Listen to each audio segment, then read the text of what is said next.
Ассалаумағалейкум достар, қалайсыздар? Кеше өздеріңіз білесіздер, Семей қаласында үлкен өрт болған болатын. Балалар ойнайтын жерде, ойын-сауық кешенінде.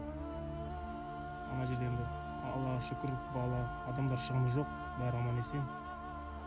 Бір сіздерге айтып кететін бір кеңесім бар да, ақыл. Ондай жерге барған кезде балаларыңызды қараусыз қалдырмаңыздар, көз алдынан жібермеңіздер балаларыңызды. Өрт деген бір секунд қой, қараңғы болып кетті ме, болды, балаңызды жоғалтып аласыз. Таба алмай қаласыз. Кішкентай балалар сасқалақтап бір жерге тығылып қалады, құлап қалады, жылап отырып қалады. Олар кішкентай балалар ғой. Сол үшін ондай жерге барған кезде балаларыңызға түсіндіріңіздер.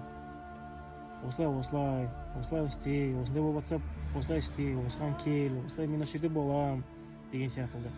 И кірген жеріңізді біліп алыңыз, қай жақтан қалай кірдіңіз, примерно. Қазір мына жерде 5-6 метр жүргеннен оң жаққа бұрылдым, бүйтіп бұрылдым, түстім, өйткені қара түтінде сіз ориентирмен шығып кететін дейші.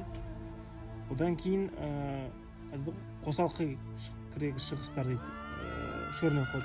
Оларды қараңыздар, тоже қай жақтан шығады. Бірінші сұрақты қояды табы. Бір занятие келген кезде сіздің іс-әрекетіңіз черный ходты көру. Сол үшін сондай қарапайым амалдарды, өрт қауіпсіздігін сондай сақтасаңыздар, бәрі жақсы болады. Аман болайық, бар болайық.